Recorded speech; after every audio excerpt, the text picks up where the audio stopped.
मैं अनुराधा राठौर, ये राजेश्वरी राठौर। हम लोग रैगर समाज दलित कम्युनिटी से आते हैं और हम दोनों ही आर्टिस्ट हैं। और हमारी जो फैमिलीज़ थी एक टाइम में, जो हमारे पूर्वज थे, ये सब चमड़ा रंगने का काम किया करते थे। काफ़ी समय तक भी ये काम चलता ही था हमारे कम्युनिटी के अंदर। और उसके बाद कुछ जैसे कलाकृतियाँ शादियों के टाइम पे दरवाज़ों पे बनती थी, दीवारों पे बनती थी, तो कभी इतना ज़्यादा हमने उसकी तरफ इतना ध्यान नहीं दिया कि क्या है ये। बच्चे थे, देखते थे। और जैसे हमने अपनी दादी को, नानी को दरवाज़ों पे, फर्श पे, और जैसे शादियां हुई तो उस दौरान दरवाज़ों पे बंधनवान की तरह बनाना और बेल पत्र, ये सब चीज़ें बनानी उस समय तो हम देखते थे नॉर्मली। तो इतना दिमाग में कभी आया नहीं कि हम भी इस तरफ ये आर्ट शुरू करें या बनाएं। हम रैगरपुरा में हम लोग मतलब पैदा भी हम दिल्ली में ही हुए हैं, रैगरपुरा के अंदर। और पूरी हमारी जॉइंट फैमिली थी, तो कभी अब पढ़ाई लिखाई, फिर शादी हो गई, अपने फैमिली में हो गए, तो कभी इस बारे में सोचा ही नहीं कि हम इस तरीके से कुछ पेंटिंग करें या कुछ ऐसा बनाएं। लेकिन जब ये कोरोना आया, इसने बहुत कुछ सिखाया। और इस तरीके से कोरोना के टाइम में खाली समय में देखा कि हम भी कर सकते हैं। हमारी दादी भी तो ये बनाती थी, तो हम क्यों नहीं कर सकते। जैसे शादियों में दीवारों पे मांडने टाइप से मांडना, हाँ, मांडने राजस्थान में मांडा जाता है, तो वो बनाती थी हमारी दादी, तो हम देखते रहते थे।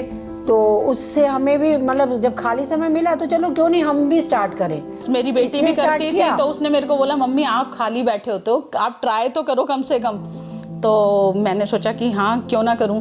फिर बस करते करते लगा कि हाँ मैं भी कर सकती हूँ। आर्टिस्ट कोई ऐसा तो है नहीं कि कहीं से उतरते आसमान से, हम जैसे ही लोग हैं। तो बस मेरा रुझान थोड़ा सा ट्राइबल आर्ट की तरफ ज़्यादा रहा, तो मैंने ज़्यादातर मधुबनी, वर्ली और यही सब ट्राई करी। तो बस ये अब पैशन बन चुका है। लास्ट ईयर मेरे हस्बैंड की ट्रांसफ़र पानीपत हो गई, तो मैं अकेली बैठी रहती थी। तो उस समय मैंने सोचा मैं भी ट्राई करती हूँ। तो पहले रफ स्टार्ट किया, और ज़्यादा नहीं है, सिर्फ 1.5-2 साल में ही मैंने ये सब शुरुआत की है। तो पहले रफ किया, फिर धीरे धीरे हाथ साफ होता चला गया। तो मैंने आज काफ़ी पेंटिंग बनाई है। मतलब हमारा इंटरेस्ट था। जैसे बचपन में हमने मेहंदी भी बहुत लगाई है। मेहंदी लगाने से तो वो आर्ट हमारा था हाथ में, मतलब जैसे बस निकालना जरूरी था। नहीं की थी। जैसे घर में बैठे बैठे पहले कौन बनते थे, तिल्ली से हम मेहंदी लगाते थे, तो वो हम मतलब शौक था। जैसे ताई की बेटी है, हम बहनें आपस में एक दूसरे के हमने मेहंदी लगाई, तो उसमें हमारा वो एक्सपीरियंस तो था ही ना।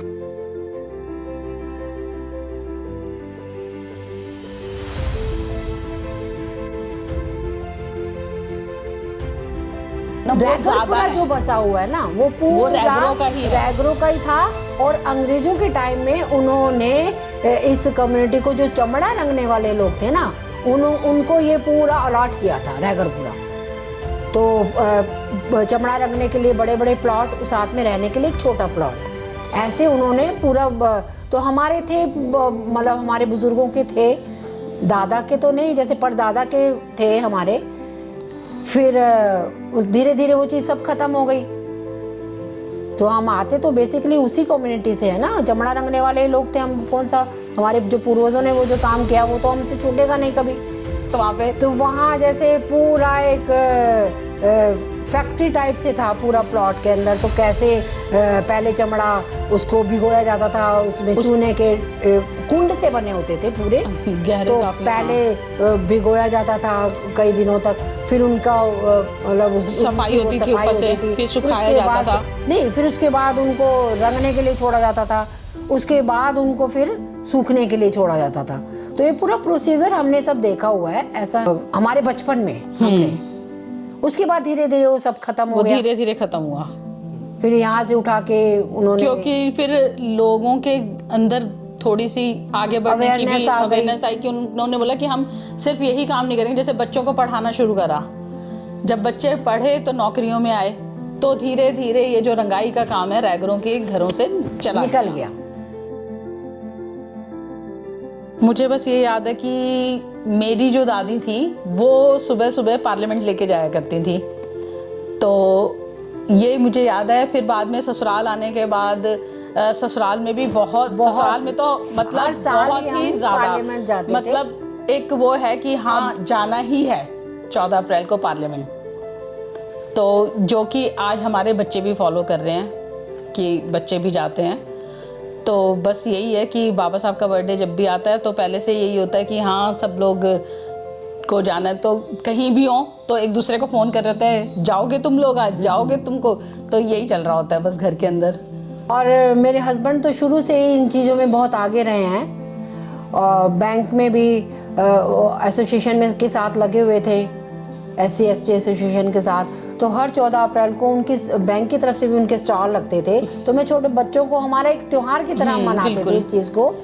तो बच्चों को सुबह ही अपना तैयार करके कि आज 14 अप्रैल है, हमें पार्लियामेंट जाना है, तो इतना शौक सा लगा हुआ मतलब बच्चों को रहता था कि हमें पार्लियामेंट जाना है। हाँ, तो जैसे मेरे हस्बैंड LIC में, तो उनका भी स्टॉल लगता था, तो हमारी फैमिलीज तो जैसे जाती शुरू से ही जाती थी बच्चों को लेके, इन्वॉल्व रही हैं।